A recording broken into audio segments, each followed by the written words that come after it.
শরতের এক বিকেলে শহরের এক কোণে ছোট্ট ঘরে বসে আছে মেয়ে রীতা। একসময় সে রং, ছবি আর স্বপ্নে ভরা এক শিল্পী ছিল, কিন্তু দুর্ঘটনায় তার হাতের কাজ হারিয়ে গেছে। রং মিশানো তুলি যেন আজ নিস্তব্ধ। জানালার বাইরে শুকিয়ে যাওয়া এক গাছ, আর তাতে ঝুলে আছে মাত্র একটা শেষ পাতা।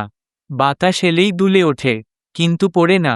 রীতা প্রতিদিন তাকিয়ে থাকে ওই পাতাটার দিকে। ভাবত, যেদিন ওই পাতাটা পড়ে যাবে, সেদিন আমার জীবনও শেষ। দিন যায়, রাত যায়, কিন্তু আশ্চর্য, পাতাটা কিছুতেই পড়ে না। ঝড় আসে, বৃষ্টি আসে, তবুও সেটা ঝুলে থাকে অটল।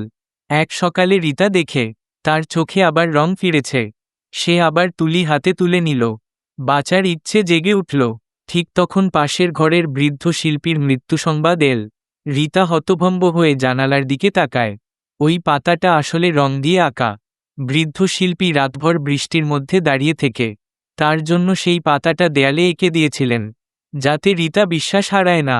রীতা চুপচাপ চোখ বুজে বলে উঠল, শেষ পাতাটা হয়তো পড়ে যায়, কিন্তু সাহসের রং কখনো মুছে যায় না। গল্পের শিক্ষা, কখনো কখনো কারো একটুখানি সাহস কারো জীবন বাঁচিয়ে দিতে পারে। জীবন যত কঠিনই হোক, তোমার শেষ পাতাটাকে ধরে রাখো, সেটাই তোমার বাঁচার ইচ্ছে।